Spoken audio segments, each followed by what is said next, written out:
Good morning. We're starting out with some nice sunshine. It's clear and a little bit cold. 32 degrees right now in Springfield on some southerly winds. It's 34 in Mountain Grove, 39 in Monette, and 37 to start in Branson. So a little bit of a cold start again. Temperatures warm up by dismissal. 59 degrees, mostly sunny, warm and breezy. We'll have southerly gusts up to 35 miles per hour with dry air in place. So a red flag warning is in effect from 1 to 8 from Joplin to Monette. Please no outdoor burning. Any fires would spread rapidly. So there's that increase in wind gusts here. You can see them getting up to 35 miles per hour. We'll find gusts near 40 miles per hour overnight tonight, and we stay pretty breezy through Thursday and Friday as this big potent storm rolls through. Dry and sunny today, 59 degrees. We increase the clouds tonight and temperatures stay very warm in the 40s. Showers break out on Thursday. Temperatures still warm in the middle and upper 50s. By Friday, we now have a look at a severe risk. Seeing that yellow from Springfield and areas south and southern Missouri, northern Arkansas, we do have a threat of damaging winds Friday afternoon and evening. We still have that drenching rain in the forecast of 2 to 4 inches, especially to the south and to the east of Springfield. So heavy rain could lead to localized flooding by Friday and Friday night. Isolated severe storms could bring some damaging winds, and then colder air comes in on Saturday. Temperatures in the 30s give way to the last of this rain exiting as a light mix to snow. Probably not looking at much in the way of accumulation there. If you're headed to Arrowhead on Sunday for that playoff game, you'll have lots of sunshine. Temperatures just a little bit chilly. They'll have snow on the ground and a temperature of 42 degrees by kickoff. Joe, Lauren. New this morning, Springfield police have issued an endangered person advisory for a woman in need of her medication. 51-year-old Beth Andrews was last seen around 10 last night near Chestnut and I-44. Police say she needs help as she suffers from mental disorders and diabetes. Andrews is 5'6" with brown hair and green eyes and was last seen wearing a gray and white plaid jacket with blue scrub pants. You've likely heard of dry January. It's when a new year comes and people vow to give up alcohol for a month. But we wanted to know how much it can actually improve your health. Color 10's Nigel McDonald met with a health expert to find out and joins us now this morning. Good morning, Lauren and Joe. Experts say while dry January only lasts a month, it can have long-term effects on your overall well-being. They say giving up alcohol for a month can help you evaluate your relationship with it. Dr. Mame Odabil of Mercy Health says alcohol is an empty calorie drink, which means it's high in carbs and has no nutritional value, which is why Odabil says giving up alcohol for 30 days can actually aid in weight loss. She says some patients also notice how much more money they save during dry January. Odabil says while giving up alcohol primarily improves your mental well-being, it can also have some physical health benefits. I've had a few patients who are diabetic, who when they go off alcohol, they realize that their need for insulin or the other medications that they need for their diabetes is better. Patients who have high blood pressure, their blood pressure does lower when they go off alcohol as well. Well, dry January started in the United Kingdom back in 2013 and has since then spread to other countries like here in the U.S. Nigel McDonald reporting this morning. We put crime into focus now for you. The trial of Tommy Morris Jr. continues today. He's the man accused of murdering Dana Sowards. Morris was running from police when his car struck Sowards' vehicle at the intersection on Mount Vernon and Scenic back in April of 2018. The defense argues that this should be involuntary manslaughter. Yesterday, Sowards' mother, Beverly Adams, took the stand to recall the moments that she learned from an officer at that scene that her daughter had been killed. I said, is that a G6 Pontiac? He said, yes. And I said, is she dead? And he just done this. You nodded. Yes. This is a bench trial, which means the judge will decide a verdict, and we'll be covering this when it resumes this morning at 9. And the trial for a West Plains man accused of shooting another person is set to begin today in Phelps County. Charles Moorhead is charged with assault in the first degree, armed criminal action, and unlawful possession of a firearm stemming from an incident on April 12th of last year. That's when he allegedly shot Cody Rudd in the chest. According to a witness, the victim had just arrived at a house in West Plains when Moorhead opened the door and shot him. West Plains police took Moorhead into custody just blocks from the crime scene later that evening. And a woman accused of operating an animal rescue where more than 100 dogs were found dead is scheduled to be arraigned today. Tiffany Woodington is charged with a dozen counts of animal abuse, including 10 felonies. Authorities found about 150 dead dogs on a property in Missouri and in Texas and rescued hundreds more. We have a few traffic alerts for you now. The Branson Public Works Department is alerting drivers of a temporary lane closure on the outside northbound lane of Gretna Road between Branson Meadows and Violin Drive. The closure will begin later this morning at 8 and last until 4. The inside lane will remain open to traffic and there are no delays expected, but they want you to know to be aware of workers in the area. And Springfield drivers can expect various closures on John Q. Hammons Parkway today through January 16th.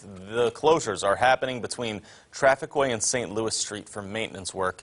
These will be daytime closures between 9 a.m. and 3:30 p.m. daily. In more local news, a Fordland woman is dead following a crash late Tuesday night. The Highway Patrol crash report reveals that 74-year-old Karen Shu was driving west on US 60 in Webster County. A second vehicle driving east lost control and crossed the median.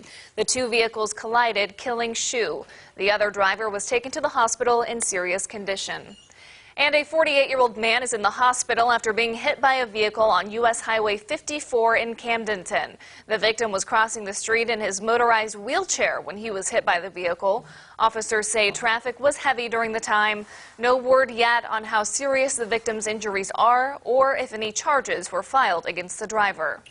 To some more local news for you. New charges are filed against a Marionville teacher accused of abusing a 4-year-old on a school playground. Kimberly Daniels was charged with emotional abuse of a child and hindering the prosecution of a felony. Those charges were dropped, but the prosecutor refiled a charge of abuse or neglect of a child. In a statement, it says this happened during a kickball game when Daniels tried splitting up the 4-year-old boy from his sister. 3 witnesses are telling the Lawrence County Sheriff's Office that the boy was crying and Daniels held the child up against a fence. The defense attorney for this, though, Stacy Ballou, is reacting to these charges now. Teachers have it pretty hard. They work for not a lot of pay, often not a lot of appreciation. They usually are teachers because they love children and they're wanting to do it for the nobility of the profession.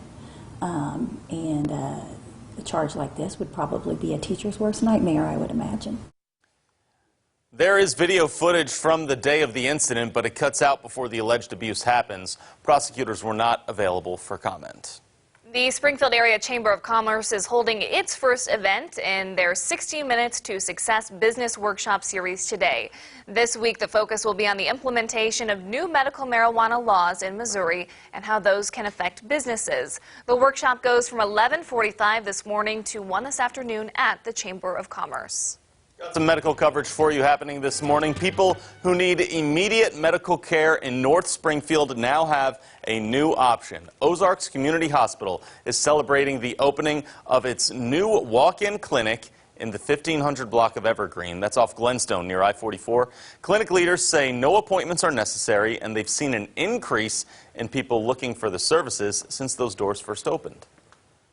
Well, if you are familiar with OCH at all, you know that our mission is and always has been to care for the underserved. And so us being up here and providing this is so important to us, and it proves that we are focused on our mission to this day. We have had such a good response. It has been fantastic. We had patients on our first day open, which is great, and we've watched the numbers tick up since that time.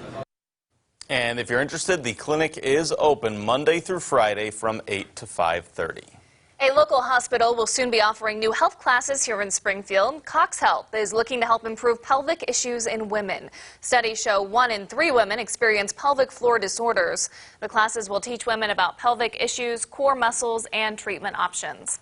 The classes will happen every other month, and the first one is scheduled for January 30th from 6 to 7:30 at night. If you're interested, you can call 269-LADY to register. You do not need to be a Cox patient. All right, let's take a look now at what's coming up for you on CBS this morning. I'm Anthony Mason. Coming up, how the Time's Up Legal Defense Fund helps victims of workplace harassment and the work that still needs to be done. That's coming up on CBS this morning. All right, we take a look now at things that have been trending today. Of course, what happened last night. Iran launched more than a dozen missiles overnight aimed at 2 Iraqi bases that had U.S. troops there, Lauren. And the Iranian state TV has said it was revenge for last week's killing of General Qasem Soleimani. There are reports, early reports from United States officials say there were no casualties. And maybe we'll get a little more information today, right? Yeah, and President Trump is expected to deliver a statement later today. Okay, so we'll be looking forward to that. Also following up on the devastating fires happening in Australia, up to 10,000 camels are expected to be shot and killed following complaints they are drinking too much water. So those killings will begin today and expect to go on for about 5 days. That gave me chills. The wildlife has been so grossly impacted out of these wildfires. A lot of the koalas displaced, their habitat is totally gone, so it's terrible. There's video actually of someone driving, and on the side of the road you can see animals who have died from the fires. I thought that might be a little bit much to show you this early in the morning. So. I've seen those images. It looks like a gravesite. It's really sad. Very tough to see, right. All right, we know that you're heading out the door this morning. We do need one last check of a forecast on what'll be a warm but windy day, right? Yeah, we'll have some gusts to 30 miles per hour, 59 degrees, an elevated fire danger, so no outdoor burning. Then all the stuff starts Friday and Saturday. You know what stuff I'm talking about. The rain, the severe weather, the snow, all of it. All right. Thanks for waking up with us. Hope you can enjoy this beautiful sunrise. Have a great Wednesday.